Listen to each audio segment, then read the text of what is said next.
সময় দেব, চোখ বন্ধ করবেন, 5 মিনিট ভাববেন। আমার জীবনের দুই একটা শোনাই, তারপরে আপনারটা আপনি মিলাই নেবেন। এক, সম্ভবত 1.5 বছর বয়সে আমি পুকুরের পানিতে পড়ে গিয়েছিলাম। বাড়ির সামনে পুকুর ছিল, বর্ষার সময় পানিতে ভরা ছিল, ছোট বাচ্চা মানুষ, খেলতে খেলতে পড়ে গিয়েছিলাম। হঠাৎ করে আমার চাচা যান, তিনিও বড় আলেম ছিলেন, পাশে দিয়ে যাচ্ছিলেন, পানি থেকেই পড়ে গেল। এর মধ্যে তিনি খেয়াল করলেন আমার ভাতিজা তো খেলতেছিল, ওকে তো দেখছি না। সঙ্গে সঙ্গে তিনি লাফ দিয়ে পানিতে নামলেন, যতটুকু সম্ভব খোঁজাখুঁজি করে আমাকে উদ্ধার করলেন। পেটে চাপ দিলেন, নাক দিয়ে মুখ দিয়ে পানি বের হলো। ওই যাত্রায় বেঁচে গেলাম। আমার জ্ঞান ছিল না, বুদ্ধি ছিল না, মুখে ভাষা ছিল না, তাই কিছু বলতে পারিনি। তবে আজকে আমি যদি বলি চাচা যান ছিল বলে বেঁচে গিয়েছিলাম, কথাটা ঠিক হবে? এটার নামই শিরক। এটার নাম কি? বাংলাদেশের মানুষ শিরক চিনে না। এইবার ঠিক বলবেন না বেঠিক বলবেন? হ্যাঁ, ক্ষত বিক্ষত ঈমান চেষ্টা করবে একটু মজবুত করার। আপনারা আমাকে সহযোগিতা করবেন, কারণ ঈমান তো আপনারও ভিতরে। আপনারটা যদি ভাঙ্গিয়া চুইরা ক্ষত বিক্ষত হইয়া থাকে, তাকে রিপেয়ার করতে হবে না? এইভাবে আর চলবে কতদিন? একদিন তো চলে যেতে হবে কোথায়? অন্ধকার কবরে। প্রতিদিন আপনাদের এই ময়দানে আমার আশা হবে না। বিগত দিনগুলোতেও আমার এই 61 বছর বয়সে এর আগে আমি এখানে আসিনি। সম্ভবত হতে পারে আমার আব্বাজান এখানে এসে আপনাদের মুরব্বীদের বক্তৃতা শুনিয়ে গেছেন, কথা ঠিক? এটা আমার আজকে প্রথম। আমি এখানে সুর দিয়ে, গল্প করে, রং তামাশা করে, ঢং করে ভাইরাল হওয়ার জন্য আসি নাই। আমি আপনাদের সামনে তারা যারা আমাকে দাওয়াত দিয়েছেন, সম্মান দিয়ে আল্লাহর কোরআন থেকে, নবীর হাদিস থেকে কয়েকটি উপদেশ আপনাদের শোনানোর জন্য এসেছি। সেই উপদেশ কখনো পরিপূর্ণ উপদেশ হয় না, যেই উপদেশের ভিতরে ঈমানের আলোচনা থাকে না, যেই উপদেশের ভিতরে শিরক থেকে মানুষকে সতর্ক করা হয় না, যেই আলোচনার ভিতরে বিদআতকে মানুষের সামনে চিনিয়ে দেওয়া হয় না, যেই আমলের বক্তৃতার ভিতরে আল্লাহর সঙ্গে বান্দার সম্পর্ক তৈরি করে দেওয়া হয় না, যেই বক্তৃতার ভিতরে মানুষকে পরকাল, কবর, মিজান, হাসর, ফুলসিরাত, জান্নাত এবং জাহান্নাম এই বিষয়গুলো সম্পর্কে মানুষকে সাবধান করা হয় না, যেই বক্তৃতার ভিতরে হালাল এবং হারাম, যেই বক্তৃতার ভিতরে মানুষের অধিকার, পাওনা, লেনদেন এই কথাগুলো শোনানো হয় না, সেই বক্তৃতা অসম্পূর্ণ থাকে। আমরা এখন সবাই ভাইরাল হওয়ার জন্য ব্যস্ত। আমি বেঁচে গেছি, ভাঙ্গা গলার বক্তৃতা কেউ রেকর্ড করে না। আমি আবার মাঝে মাঝে বলি, আমার ভাঙ্গা গলার বক্তৃতা মোবাইলে শোনার দরকার নাই। যদি মহব্বত থাকে সামিয়ানার নিচে আইসো, তুমিও লাভবান হবা, আমিও লাভবান হব।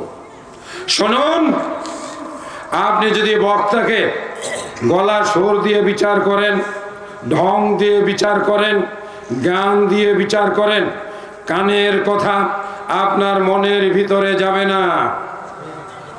বুঝাইতে পারছি? বক্তাকে যদি আপনি আপনার নিজের দিনী ভাই হিসাবে আপনি যদি তাকে মহব্বত করেন, যদি আপনার হৃদয়ে তার জন্য একটু ভালোবাসা থাকে, যাই আমি মাওলানা লুকমানকে ভালোবাসি, আমার নিজের মায়ের পেটের ভাইয়ের মতো। লোকমান সাহেব আসবেন, ওনার কাছে একটু বসবো, ওনার সঙ্গে হাত মিলাবো, ওনার সঙ্গে একটু কথা বলবো। প্রায় 2 বছর যাবত ওনার সঙ্গে দেখা হয় না। একটু দেখে, ওনার চেহারাটা দেখে আমি নবীর কথা মনে করব। কেন? ওলামারা, আলেম ওলামারাই তো নবীর ওয়ারিস। এই আল্লাহর বান্দারা আলেমদের কাছে যাইও, আলেমদের কাছে বইসো, আলেমদের কাছে মনের কথা কথা বইল, আলেমদের হাতে হাত দিয়ে মোসাফা করে সুখ দুঃখের কথা বইল। এই ভালোবাসার বিনিময়ে তোমাকে এবং ওই আলেমকে আল্লাহ নিজে হাসরের ময়দানে খুঁজবেন। হাদিস শুনুন, বুখারী শরীফের হাদিস। আল্লাহর রাসূল বলেন, কিয়ামতের দিন আল্লাহ পাক বিচারের আসনে বসে একবার ময়দানের দিকে তাকাবেন, তারপরে জিবরাইলকে ডাক দিয়ে বলবেন, জিবরাইল দেখো তো, আইনাল মুতাহাব্বুন, আইনাল মুতাহাব্বুনা, আইনাল মুতাহাব্বুনা। বলে ফেলেন। অর্থ শোনার আগে সুবহানাল্লাহ। এর বাংলা অর্থ হলো, দেখো তো, দেখো তো, যারা একজন আরেকজনকে ভালোবাসতো, ঈমানের ভালোবাসা, অন্য কোনো উদ্দেশ্যে নয়, এই মানুষগুলোকে তুমি খুঁজে বের করে নিয়ে আসো। আজকে বলে গেলাম, আমার হাতে কোরআন মাজিদ।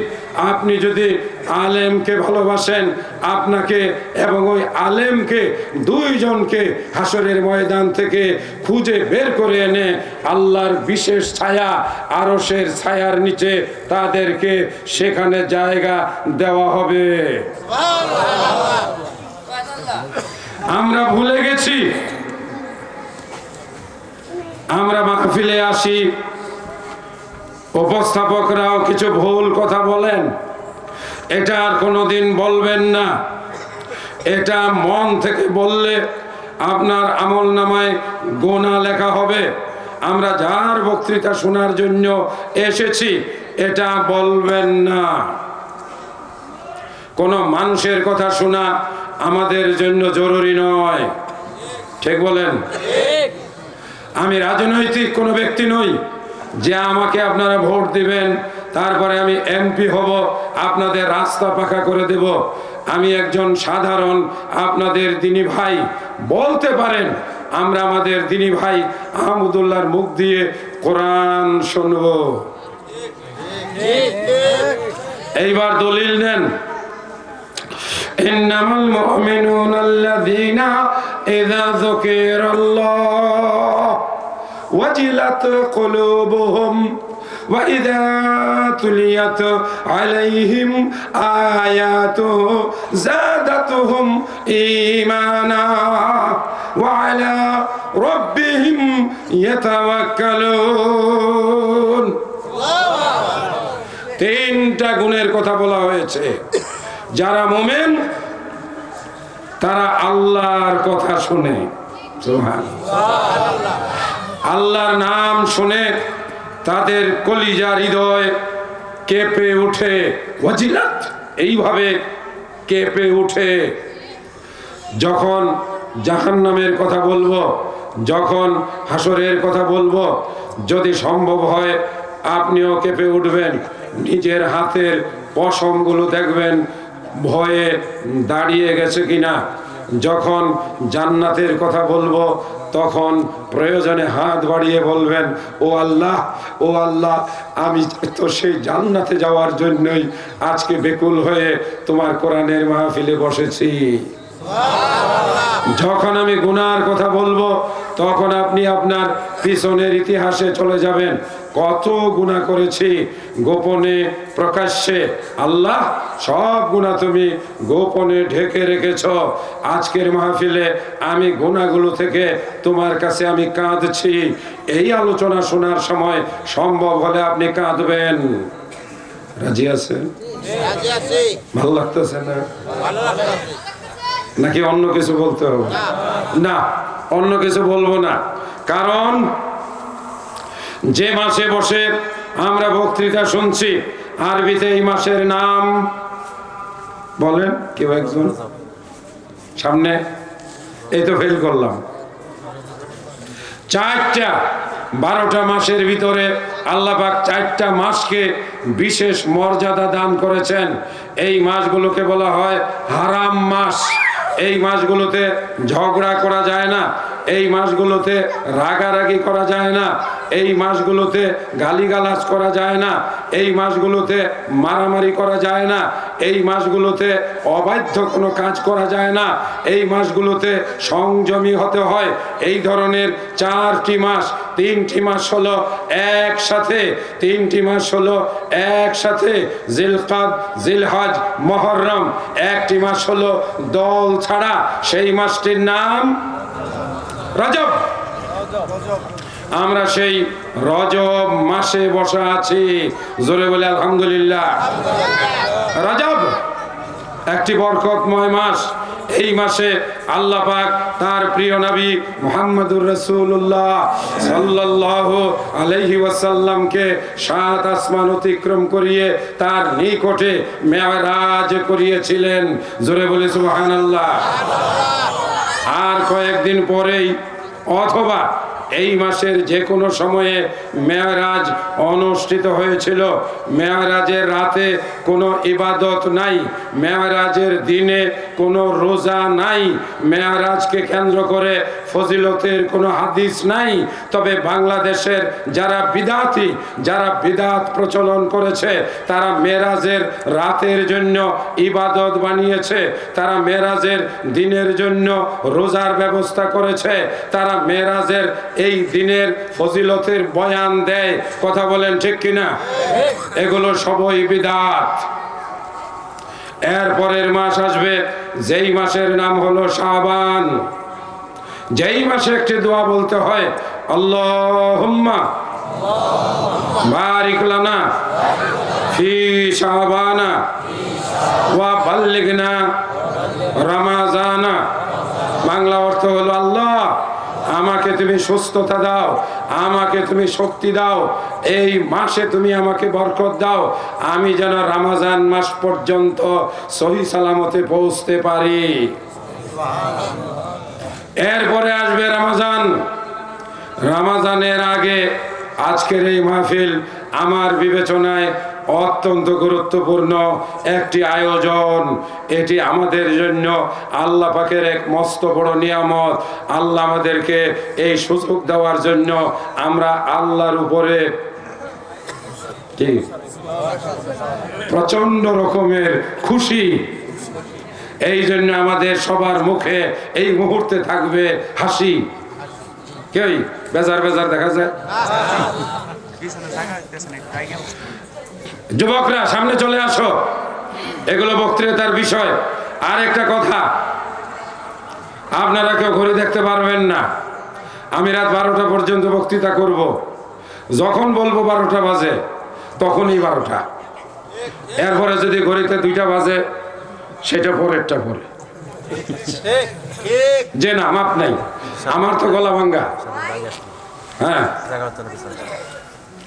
একটু একটু মোচড় দেওয়া যাবে? মেহরবানি করে একটু তাকবীর দেই। লিল্লাহি তাকবীর। একটু গরম খান। লিল্লাহি তাকবীর। এই সীমানাটায় আগায় যান। গরম পানি একটু। হ্যাঁ, এটাতে হ্যাঁ একটু গরম পানি। হ্যাঁ, একটু কালেমা বলেন শিখার জন্য খুব মহব্বতের সঙ্গে। লা ইলাহা, কলিজা ছিঁড়ে বলেন, আল্লাহ তুমি আমার ইলাহ। লা ইলাহা ইল্লাল্লাহ মুহাম্মাদুর রাসূলুল্লাহ সাল্লাল্লাহু আলাইহি ওয়াসাল্লাম। আপনার এই কথা কত দামি, আপনার এই কথা কত মূল্যবান। হয়তো আপনি শুনেছেন, মনে নাই, আজকে আরেকবার শুনুন। রাসূল বলেছেন, মান ক্বালা লা ইলাহা ইল্লাল্লাহ ঈমানান ওয়া ইয়াকিনান, যেই ব্যক্তি অন্তরের বিশ্বাস নিয়ে একবার বলবে লা ইলাহা ইল্লাল্লাহ ফাদাখালাহুল্লাহুল জান্নাহ, আল্লাহ ওই মানুষটাকে জান্নাতের ভিতরে প্রবেশ করাবেন। আল্লাহর নবী বলেন, তোমরা কি জানো এই ছোট কালেমাটার ওজন কত? সাহাবারা বললেন আল্লাহু ওয়া রাসূলুহু আলাম, আল্লাহ এবং আল্লাহর রাসূল জানেন। আল্লাহ রাসূল বললেন, তুমি যদি ঈমানের সাথে এই কালেমাটা বলো, লা ইলাহা ইল্লাল্লাহ, এক পাল্লায় কালেমাটা উঠিয়ে দেওয়া হবে, আর এক পাল্লায় সমগ্র সৃষ্টি জগৎ উঠিয়ে দেওয়া হবে।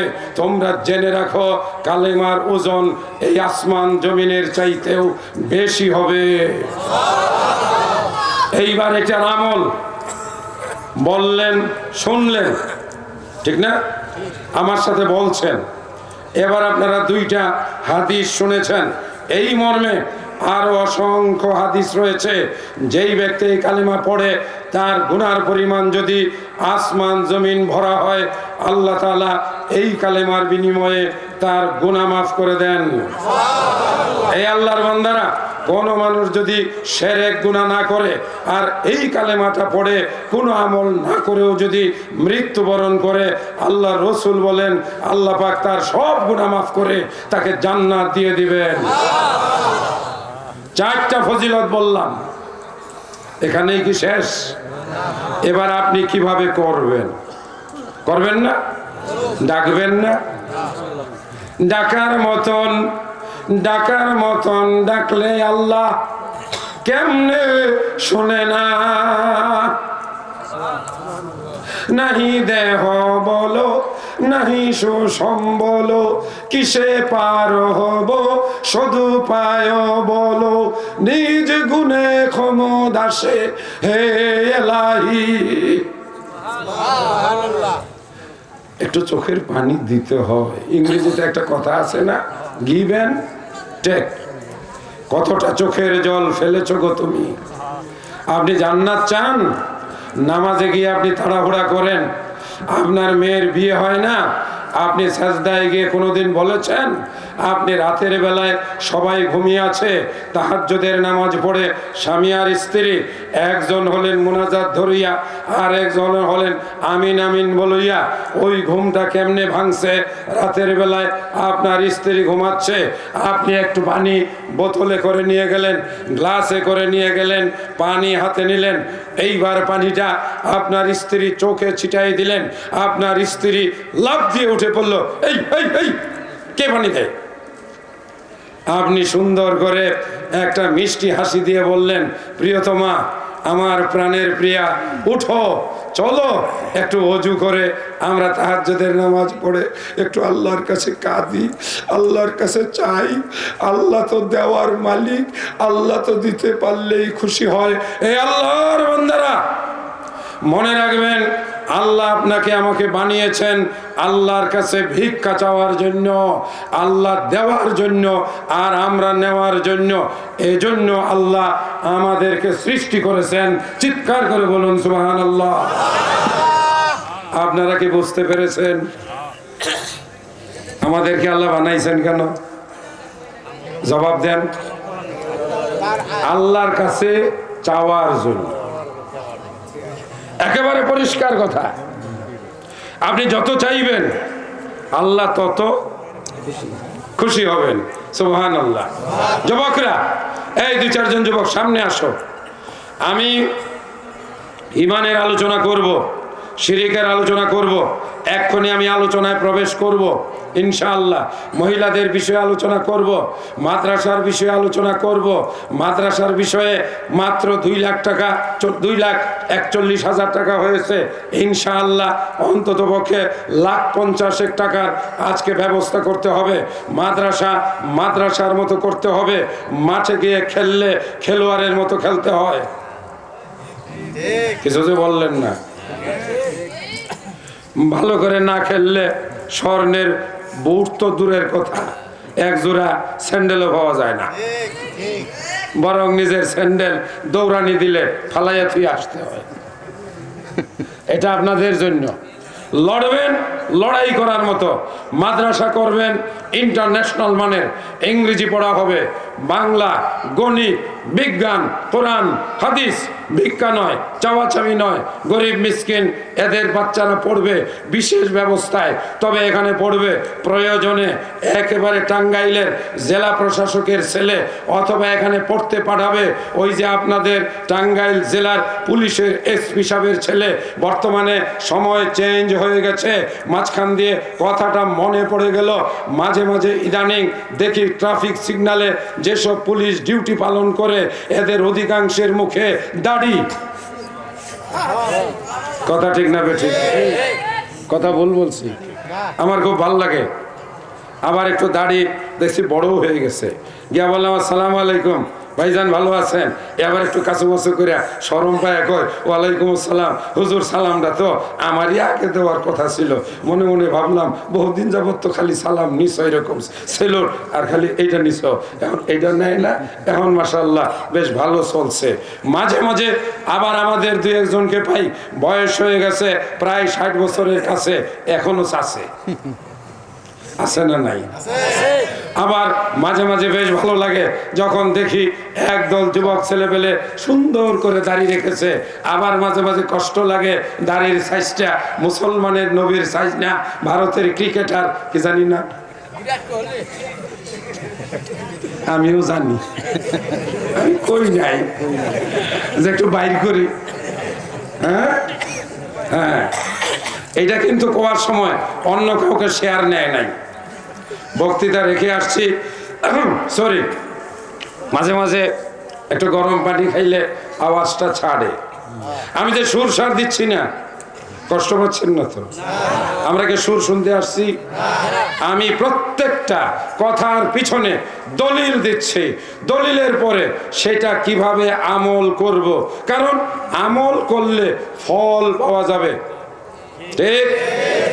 কাঁঠালের বীজ, আমের চারা আপনি জানলেন এটা ল্যাংড়া আম, এটা একেবারে কাপাসিয়ার কাঁঠাল, কিন্তু আপনি কোনো কৃষিবিদের কাছ থেকে পরামর্শ নিলেন না। আপনি আপনার মন মতো গাছ লাগাইলেন, যেখানে পানি জমে, যেখানে বন্যার পানি আসে, কাঁঠাল গাছটা লাগাইছেন ওই জায়গায়। বলেন তো মুরব্বীরা, বিসমিল্লাহ। কেন? পানির সংস্পর্শে কাঁঠাল গাছ বাঁচে না। এটা শিখা নিতে হয় কার কাছ থেকে? যে কৃষি বিষয়ে বিশেষজ্ঞ আলেমদের কাছ থেকে জেনে নিতে হয় কিভাবে সুবহানাল্লাহ বললে জান্নাতের ভিতরে খেজুরের বাগান পাওয়া যায়। জানবেন না? জানবেন না? না জানলে বলবো না, থাক আমাদের কাছে। সুবহানাল্লাহি ওয়া বিহামদিহি এইটুকু বলবেন, আপনার জন্য জান্নাতে একটা খেজুর গাছ লাগানো হবে, আপনার জন্য জান্নাতে একটা আঙ্গুরের বাগান দেওয়া হবে। আপনি খাবার দাবারের পরে একটু চোখ বন্ধ করে আসমানের দিকে, আরশের দিকে খেয়াল করে বলবেন, আল্লাহ যা খাওয়াইছ আমি খুশি, আলহামদুলিল্লাহ। আল্লাহ বলেন, আমি তোকে আমার পাল্লা ভরে তোর সম্পদ বাড়াইয়া দেব, আমি তোকে আমার মিজানের পাল্লা ভরে নেকি দেব। বলি সুবহানাল্লাহ। আমি তোর সংসারে এক পাল্লা মিজানের পাল্লা ভরে আমি তোকে সুখ শান্তি দেব। গভীর রাত্রে আকাশের দিকে তাকিয়ে নবীজি আঙ্গুল উঠিয়ে এইভাবে বলতেন, আশহাদু আল্লাহ ইলাহা ইল্লাল্লাহু ওয়া আশহাদু আন্না মুহাম্মাদান আবদুহু ওয়া রাসূলুহু ইন্না ফি খালকিস সামাওয়াতি ওয়াল আরজি ওয়া ইখতিলাফিল লাইলি ওয়ান নাহারি লাআয়াতিল লিউলিল আলবাব। আলহামদুলিল্লাহ। এখানেও একটু ওয়াজ চলে গেল। চা খাওয়ার সময় আমরা এটাকে ছোট খাবার মনে করি, এই জন্য আমাদের হানাফি সমাজের ভাইয়েরা কোথাও যদি বসে চা খাই তাহলে সালাম দেয়, আইসা গল্প করে। ভাত খাওয়ার সময় রুমে ঢুইকা বলে, সালামটা দিতে পারলাম না, আপনি খাইতেছেন। তাহলে এটার নাম কি খাওয়া না? হ্যাঁ, এটা নবীর জামানায় ছিল না। আল্লাহ আমাদের জন্য চার ব্যবস্থা করেছেন, চায়ের বড় ভাই কফির ব্যবস্থা করেছেন, আরো উন্নত মানের ভালো ভালো পানীয় আছে। এক কাপের দাম 1200, 1500, 12,000, 2000 পর্যন্ত ডলারে আছে। আল্লাহু আকবার। আল্লাহ আমাদেরকে কত নিয়ামত দিয়েছেন। আল্লাহ কোরআনে বলেন, আমার নিয়ামতের শুধু খাবে আর বলবে আলহামদুলিল্লাহ, আমি তোমাকে বাড়ায় দেব। সংসারে অভাব হবে না, সংসারে অভাব হবে না, সংসারে অভাব হবে না। কথাটা মনে বিশ্বাস রাখবেন, জোরে বলুন ইনশাআল্লাহ।